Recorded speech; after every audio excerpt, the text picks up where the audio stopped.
Greetings, my friends, and welcome to Scayning on a Box, brought to you by tinypandora.com. Back in 2014, I coined the word scayning, which is sculpture plus caning. And I wrote an article about it for Polymer Cafe, and I made them this frame, a couple other things. Did a tutorial on that. In that same article, they showed this frame, which was made for my friend Logan Oliver, from a piece of fabric that he had brought to me to match. And you can use any kind of cane that you want in a project like this. Scayning is just using cane. It can be the simplest or the most complex. You can make other things with it. This was a collar necklace. And I did another cover with some skeined beads, just big, fun, arty beads that were formed to have a little dimension. That's really all scayning is. So these are the canes we made last time, and we're going to make some new ones to add to them today because we needed more variation in our leaves. I made this one with green on the outside and yellow in the middle. And we're taking them down this small, so please don't be nervous about the exact, perfection of your cane. You see how tiny they're really going to be for a project like this. I'm making some extra today because I want to show you that super easy leaf cane. I think everybody's made it from one time to the other. I didn't, invent it or anything. It's just a cane that you see a lot, and it's a really easy one. I think it lends itself to all kinds of interpretation and variation too. So I'm making this Skinner blend, and it's like the other Skinner blend that I used for that one I showed you, that round cane. It's just that I'm going to leave the wasabi, and that's the yellowy green. I'm going to leave that on the outside of this one because we've got a ton of green in here. So I want there to be more of the yellow showing in our final design, and it gives us more to work with. Those are equal parts. And see how this one is yellow and green, but it's always the green on the outside, so that's why I wanted to make us another one. Plus I want to show you, because you'll want to make these leaves so easy.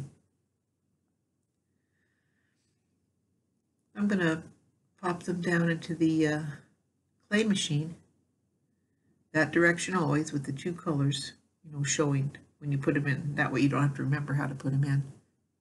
That's about 5 passes. And I wanted to show this to you today instead of cutting this part out because, sometimes you're looking at your blends and you're thinking, this is just terrible, I've made a mistake, but you haven't done anything wrong. That's how blends look.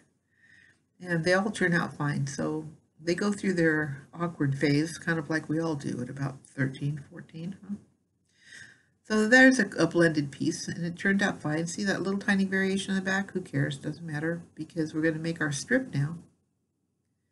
So those long strips of Skinner blends are just total basics. We put them in the machine long ways down. That's the only time that you use it vertically like that is when you're making your strip. I'm going to roll it up this time with the wasabi on the outside. Make sure that we don't end up with too much of one color. And toward that end, I'm going to wrap this one more time in #1 sheet of wasabi and make sure that I've got enough yellow on there. Sorry about my allergies. When I used to do videos just every month or 2 months, it was one thing. I could wait around till my allergies went away to record my audio. But now that I do them every week, I just have to bite the bullet. So I hope you don't say, what's the matter with her? I don't have any diseases or anything. I just have these fierce allergies. I've tried everything. Nothing's going to work. So here we go. We got our nice wrapped wasabi and Spanish olive jelly roll. And this is the super easy leaf thing I wanted to show you. I was thinking after I made this, wouldn't it be fun to use, some blended material for your pieces that we're going to insert in here, or do more than one color? It's so fun to imagine the variations you could do on a really simple thing like this. That's that Spanish olive and black blend that we made last time.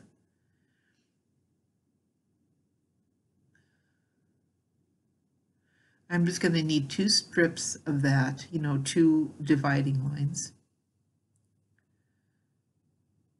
Now this is a number 7 on that wrap, and I'm telling you, I know I always say don't use any smaller than a 6, but this is a really small proportion cane in the end, and so I kind of had to go thin. So you see what a pain it is. That's what I was talking about, Number 7 isn't for the faint of heart, but we'll get through it. It's fiddly, and it just wants to shred, and that's okay. When you go to lift it up, though, off that work surface, be sure that you're kind of give it a little time, because it wants to stick and wants to pull back off and stuff. That's okay. It's only a brief, agony in between other fun steps. So we put it back together, and then, we just got our 2 lines between the 3 pieces, like that. And you kind of line it back up like it was when you started. And then just kind of mash it together. I could have trimmed those ends off and stuff, but we're going to do that in a minute, so it doesn't have to look perfect right now. Just line it up as best you can. I'm going to try it with those slices offset. Wouldn't that be interesting? That would make a really interesting leaf, I think. But anyway, today we're going to stick them together and get ready to add the center part. So see, you take your blade, just go diagonally, and trust me, it'll be okay. It seems like what a mess that is, but it's going to be okay. Now we're going to lay a nice strip of our blended thin number 7 black and Spanish olive mix in between. Trim it up. That'll be the center little vein in your leaf. I'll go ahead and cut that end off so you can see what's inside of there a little bit better.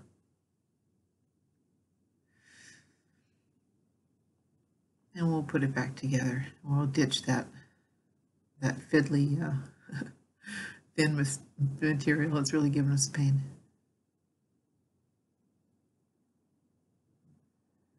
We'll put it back together.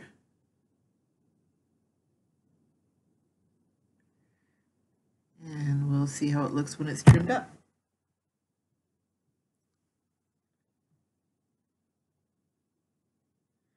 That's better. Now you'll see this one that I made just like it. I left it round. Well, I did that so I could show you how you can work with round canes and still make them into leaves. So you can just take them and pinch and pull a little bit. I'm telling you this because that new cane we just made, the one with the wasabi on the outside, I made it into a triangle, and I left this one as a circle, and I did that so that you could see different ways to work with your canes. And that maybe doesn't matter in such a simple project like this, but it might matter in the future. So that's the way you do it. See, there's the triangular ones. You have round ones and you have triangular ones. They can be either way.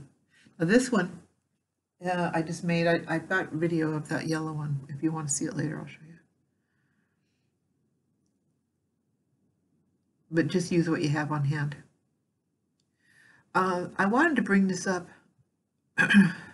When you're going to do scayning, you're going to need to lift your pieces up off the surface a little bit. You need high and low spots. You need high spots to tuck the little things underneath, and you need it for to make the difference between just a flat caned piece that ends up kind of looking like a veneer and a more sculptural piece, which we're doing today. So in order to lift these delicate little flowers up off the surface of the piece, you're going to need to make some kind of base on them. So I just pinched the bottom like this, okay? So now I've got a space to hang on to. And then I take some scrap of, whatever I'm working with, whatever's on my table. You don't want to use, like some, bright blue scrap or anything, because if any of it shows, it doesn't look too good. So you want to use some scrap that coordinates with your overall piece, but it doesn't have to be anything special. And we really do cover most of that up. It's really hard to see that unless you're really looking for it. So you take this and wrap it around that little base that you made. So the flowers are sort of the focals, and they'll get these on them so that they stand up off the surface of the other foliage. So you got that little thing. So now it's really got more body. And when you go to do any kind of accents in the center, you know, you got something to push down on. Plus you could make the petals kind of wave around and go, you know, be curvy and stuff. So that's how you do that. So the buds out of this funky little yellow cane. This cane was so much fun to make. It's really just translucent and a piece of scrap jelly roll and some yellow, and I just wanted there to be something other than those pink flowers in there. Anyway, you pinch that and you thin it out, and then if you push it together at the bottom, okay, and then flatten it down. Now you can slip this little bud between all kinds of spots now if you want to. Or you can twist it, okay, and you can use that tail. Some of the tails are really pretty, and you can make little vines and things out of them. So, you know, you can wrap them around the base of another flower, make sure it's secure. You can show them, you can hide them. But those are fun to make because you don't have to have perfect cuts for those. You can make those out of anything you've got laying around. So you see what I'm talking about, how you've got little pieces of them that tuck under other pieces. And I make up little posies of flowers and leaves to create focal points on my top, in this case, my box top. So speaking of the box, this is from Hobby Lobby. It was $2.99. I think I used my coupon. Anyway, I sanded it lightly with 320 sandpaper, flexible sandpaper. Did the inside. And this is a piece of pearl, Sculpey Primo Accents Pearl. That's on a #1 setting. And I'm going to cut the top out that way. That way I don't have to make a template or anything. I'm big into making templates, but you don't have to do it for everything. You don't have to do it for this. So I'm just going to cut it out with my craft knife.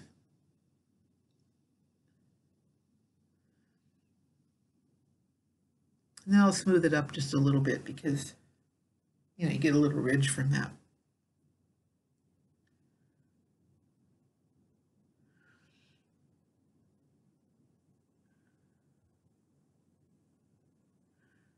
I'm going to put this on my tile to work with it, and the tile is on top of a piece of shelf paper. That's from 99-cent store. I use it for tons of stuff. I use it under my pasta machine and stuff, you know. It's really handy. It keeps the tile pretty secure. It keeps it from sliding around. And it also keeps it from making that scratchy sound, which I can't stand, scratchy sounds. So I've made a center point. Took me a couple tries, as you can see, but I made a center point so that I can cut my heart out. These hearts are from my store. I have a kit with the heart in 2 sizes, and they're so cute. I like metal cutters. I like 3D cutters too. Most of my cutters are metal, except the ones I get from Oh Joy Creations. Hers are nice. They're 3D. Anyway, I'm going to take this little tool. I love those little tools. I'll get them for the store someday if you would like. I tried to get them before, but they were available off and on. So if I get a steady source, I'll get them for you because they're pretty good tools. Now let me get this turned around because I'm so used to working upside down that I almost can't work right side up anymore. I'm going to start to think about where to place my little clusters. You see I've got loose stuff on the other side, and I'm going to put that stuff all over the place. But when you have a few focal clusters, it's a lot easier to just fill in around them than it is to place every single flower, you know, one by one, I think. But once I know where I'm going to locate my focal clusters, I'll get ready to stick them down permanently. And you know, fiddling around with placement is endlessly enjoyable. This is Bacon Bond. I use a lot of liquid clay. You'll see me use it a lot of times because it's so slick and easy to apply and not so messy. But Bacon Bond for something like this, I would really recommend because you know, you don't want these to come up off of here, number one. And number two, this grabs a little bit more quickly. So when I'm putting other elements on, I don't want to be pushing around that element. I want it to be stuck down. And the Bacon Bond kind of eats into the clay really efficiently. So once it's on there for a couple minutes, it really feels like, you know, it's not going to shift. Use a toothpick under the edges. You don't want anything so loose that someone could just lift it up. You want to secure it everywhere you can, but not everywhere. You want it to still stand up off the surface and just be stuck down in all the places that it can be. I want to show you that thing I was talking about. Here's a bud made out of some scrap cuts of the pink. Really, really is, you know, great to be able to cut without worrying about it. I mean, the edge a little thinned out a little bit to make it more bud-like, kind of dainty. Got it flattened out on the bottom like we did before, but this time instead of twisting it into a stem, I'm just going to trim it off. You can use your craft knife, or you could use the cuticle scissors. Sometimes I do that. So now I've got this nice little tab. It's flat, not going to disturb anything. And I can lift up the existing design. That used to have a great big floppy flower in there. It looked terrible. I took it out. So anyway, the end of that Sculpey ball stylus has a nice flat paddly piece on it that I really like. And it makes a place for me to lay my flat stem. I'm going to make sure that's going to stick to everything that was there and stick to the base. Let's put it right in that little place that I made. I'm going to leave that one part kind of sticking up, one edge of the petal. So yeah, you want to leave places sticking up, but you always want them leaning on something else. And that way your piece isn't going to break. If you have anything hanging off the edges, you need to make like a little shelf of scrap clay underneath it somewhere. Because they can hang off the edge as long as they've got something to support them. I threw some little vines in there. They're just twisted up pieces of scrap. And I'm going to texture that with my smallest Sculpey ball stylus, which I use all the time. And you want to bake that for 45 minutes. The foil tint is to keep it from over browning. So with regard to the box, I really like to do a lot of experiments on wood with stain. And I create stain by taking acrylic paint and watering it down and just trying it on here. The bottom of the box is going to have felt, so we don't care what it looks like, and I can see the color. Now I saw that one was going to be too dark for those leaves and flowers, but it's really neat to see it and know. And I chose the sparkly purple instead, sparkly gold, because I like to be able to see the grain through it, and I like this kind of magical sparkly quality. That's just some Craft Smart. I just put it in these disposable cups. I steal those from fast food places. So, you know, I think I hear the police coming. Once I've got a nice coat, I think that was 2 coats of that gold, but you'll see what you want to do. I put my Varathane on there. That's a water-based polyurethane finish. I've had that thing for years. It's just a small little can. I put it in that jar because the lid gets really cruddy looking like that. Anyway, the Varathane brings out the shine. Oh, you like my shop towels? Oh, thank you, Doris. My friend Doris gave me those cool shop towels. I know you're jelly. Anyway, I painted the inside of that box flat white, and I'm putting a coat of metallic pearl white over it. I want to bring the inside to coordinate with the outside with that pearl base. This is really, really pretty when it's dry. Want to be sure you don't paint the edges of your box. We can do stuff with them later. We can, but you don't want to paint it. It'll stick forever. It'll never open right. So now I'm putting my Varathane on the inside of the dried paint. That's going to serve to really make a nice luster to the pearl. Better get my glasses on. I can't see anything.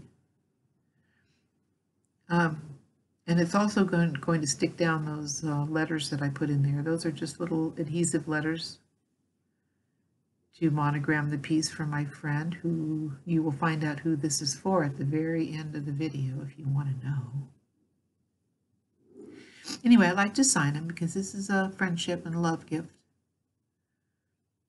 And that Varathane will keep your letters down really nicely. Just make sure they don't have bubbles underneath. Make sure that they're mashed down real well. You don't want a lot of brush strokes in your Varathane. It is a, it should be a final coat. So now we've got the this piece finished. We've baked it and it's cooled.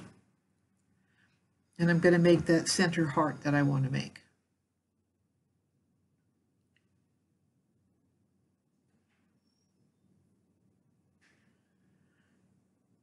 And I'm just going to smooth it out.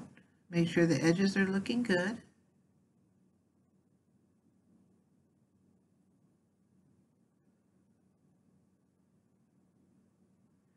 Kind of nice to be, on the home stretch on one of these projects because you get so anxious to see what it's really going to be like, You have a picture in your mind and you're hoping it looks like that. I must recommend this fine glitter. It's ultra fine from tinypandora.com, and you will notice it's a great big amount. I see all these glitters that look like, eyeshadow sizes, and they're the same price as mine. So you want to get mine. That's from tinypandora.com. It's really good glitter. I love it. I'm going to bake that hard for 20 minutes, and then I'll tap off the excess back into the package. And there it is. By magic, it's baked. And I've got another sticky letter to put on top to monogram it for the recipient. I'm going to put my letter T on there. I'm really going to make sure that it's down because I'm going to use UV resin on this, and if it's not stuck down well, the resin will flow underneath it and kind of going to ruin it. So let me show you how to use the Lisa Pavelka Magic Gloss. It has no odor. It's fantastic stuff. I carry it at my store because it's my favorite. I was going to have my own brand, but I can't get a better brand than hers because I love hers. So anyway, to keep your resin from pulling up on the edges, it's very, very simple, thank goodness. And that is outline whatever you're doing with a rim. That rim is going to be, kind of through surface tension, it's going to stay where it's at. And you won't have that overdoming. That's why it pulls to the center, obviously. It pulls away from any edge because it's trying to make a dome, but it can't make a dome when it's just in a line like that. So it really works to just take it like this and just pull it down here. And that way it won't drive you crazy. So I know what that's like. It took me a while to figure it out. You take it right up to the edge. You can even go just slightly over the edge. It's not going to hurt anything. You just get it nice and smooth out and you put it right where you want it. I don't know what people did before resin, really. 2-part resin's great, but it yellows horribly. I just can't use it anymore. And there's my lighter. I got that at the Mini Mart. It's for like pipes or whatever.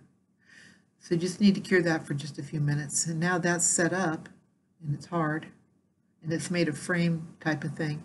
You do pull the second coat over the frame though, so you're not just going to fill it in. You want to put your little pool in there. Doesn't take a whole lot. I'm going to get my corn stick out. I like these corn sticks sometimes for when I need something bigger than a toothpick. I get them at the Mercado, the Mexican store, because I'm like Mexican. Anyway, and they make corn on a stick with that. But they come in handy for this. Also, I think you can get them where they make like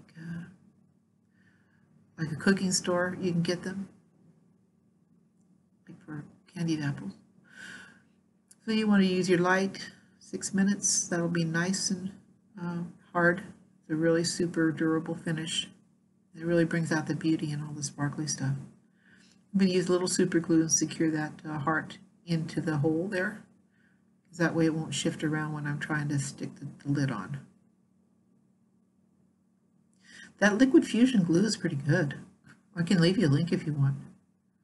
They sent me some, and I didn't even know anything about it, and I've tried it a few times. It's a really good bond for wood and clay. Who knew? So I don't have like an influencer store or anything like that, but if it's good glue, they can get the business. I'm happy for them. I've got a thin layer. I haven't gone all the way up to the edge, just close to the edge, but not all the way up with the glue. Stick it on there. And I'm going to give it to my friend, Tracy Jones.